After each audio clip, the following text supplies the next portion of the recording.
India 360 news पर मैं विजय आप सभी का स्वागत करता हूं। झारखंड सरकार ने कुछ रियायतों के साथ 10 जून सुबह 6 बजे तक लॉकडाउन बढ़ाया है। जिलों के भीतर व जिलों के बीच आवाजाही के लिए ई पास अनिवार्य नहीं होगा और सभी जिलों में दुकानें दोपहर 2 बजे तक खुलेंगी, लेकिन रांची समेत 9 जिलों में कपड़े, ज्वेलरी व जूते चप्पल की दुकानें बंद रहेंगी।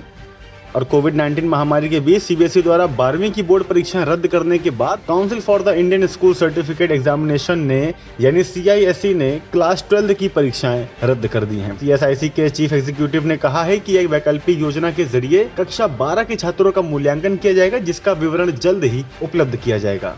और ब्रिटिश सरकार ने केरल के मूल निवासी प्रभु नटराजन को कोविड-19 महामारी उनके प्रयासों के लिए UK points of light award से सम्मानित किया है। और यूके पीएमओ के अनुसार नटराजन ने लॉकडाउन के दौरान बैंबरी में सैकड़ों परिवारों को चॉकलेट सहित अन्य खाद्य सामग्रियां दी थी। और नटराजन और उनके बेटे खाना बांटते समय सुपर हीरो सहित अन्य कॉस्ट्यूम में दिखाई दिए थे।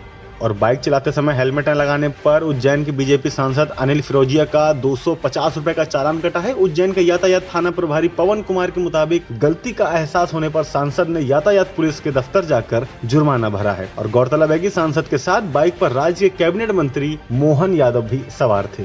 और MCD के डेटा के मुताबिक कोविड-19 की शुरुआत के बाद से अब तक कोविड-19 प्रोटोकॉल के तहत दिल्ली में मई महीने में सर्वाधिक करीब 9,324 अंतिम संस्कार किए गए हैं। उत्तरी दिल्ली नगर निगम के महापौर जयप्रकाश ने बताया है कि अप्रैल में यह संख्या 9,156 थी और महापौर के अनुसार मई में हर दिन करीब 300 कोविड-19 संबंधित मृतकों का अंतिम संस्कार किया गया। और BMC ने कहा है कि घरेलू हवाई यात्रियों को महाराष्ट्र स्थित किसी भी एयरपोर्ट से मुंबई आने पर अनिवार्य RT-PCR टेस्ट रिपोर्ट से छूट दी गई है। हालांकि मुंबई एयरपोर्ट के अधिकारियों ने कहा है कि महाराष्ट्र के बाहर से मुंबई आने वाले यात्रियों को फ्लाइट में सवार होने के समय अनिवार्य रूप से RT-PCR टेस्ट की नेगेटिव रिपोर्ट दिखानी होगी। और राजस्थान के स्वास्थ्य मंत्री डॉक्टर रघु शर्मा ने कहा है कि राज्य में कोविड-19 वैक्सीन की डोज बर्बाद होने की मात्रा 2% से कम है। उन्होंने कहा कि यह देश में डोज बर्बाद होने के राष्ट्रीय औसत 6% से काफी कम है। और गौरतलब है कि राष्ट्रीय स्वास्थ्य मंत्री डॉक्टर हर्षवर्धन ने वैक्सीन की बर्बादी को लेकर डॉक्टर रघु शर्मा को पत्र लिखा था।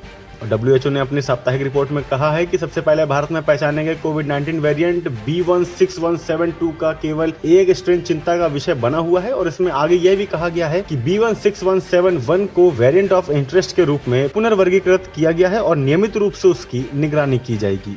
और 38 साल के चीनी ब्लॉगर चियो जिमिंग को शहीदों का अपमान करने को लेकर 8 महीने की जेल की सजा हुई है। चियो ने कहा था कि भारत के साथ गलवान घाटी की झड़प में मरने वाले चीनी सैनिकों की संख्या 4 बताई गई है, जबकि 4 से ज्यादा मौतें हुई हैं। और साथ ही साथ उन्हें फरवरी में सार्वजनिक रूप से माफी मांगने का भी आदेश दिया गया था।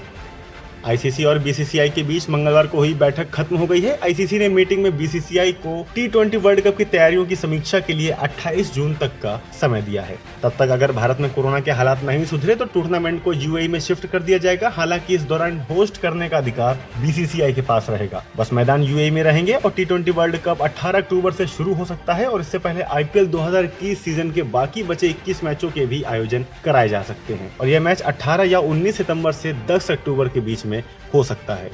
और महिला क्रिकेट टीम की कोच मिताली राज ने फैंस से उनके नवयुक्त हेड कोच रमेश पवार के बीच 2018 में हुए विवाद को भूलने की अपील की है। और मिताली ने कहा है कि 3 साल पहले जो हुआ उसे भूल जाएं और 2021 पर फोकस किया जाए। पवार 2018 में 5 महीने के लिए महिला टीम कोच बनाए गए थे। तब अक्टूबर में उनके और मिताली के बीच अनबन की खबरें सामने आई थी। मिताली ने आरोप लगाया था कि पवार उन्हें टीम में नहीं रखना चाहते और उनका करियर भी खराब करना चाहते हैं।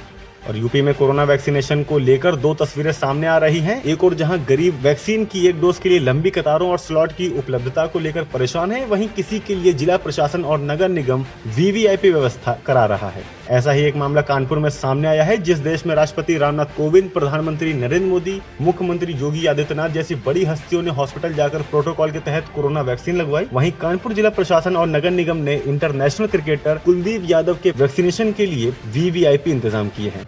और टीवी एक्ट्रेस निशा रावल ने पति करण मेहरा पर घरेलू हिंसा का आरोप लगाते हुए मीडिया के सामने स्वीकार किया है कि 2014 में वह प्रेग्नेंट थी और बच्चे को खो देने के चलते उन्हें बाइपोलर डिसऑर्डर हो गया था। दरअसल करण ने निशा के बाइपोलर होने का खुलासा करते हुए उनको मूड स्विंग्स और हिंसक गुस्सा आने का दावा किया था। और दिग्गज कला निर्देशक मारुति राव काले का कोविड-19 जटिलताओं के कारण 26 मई को मुंबई में 92 साल की उम्र में निधन हो गया। और मारुति राव कला निर्देशन में आने से पहले फिल्म सेट्स पर कारपेंटर का काम किया करते थे। उन्होंने पाकीज़ा, दीवार और डिस्को डांसर समेत 100 से अधिक हिंदी फिल्मों के लिए सेट डिजाइन किए थे।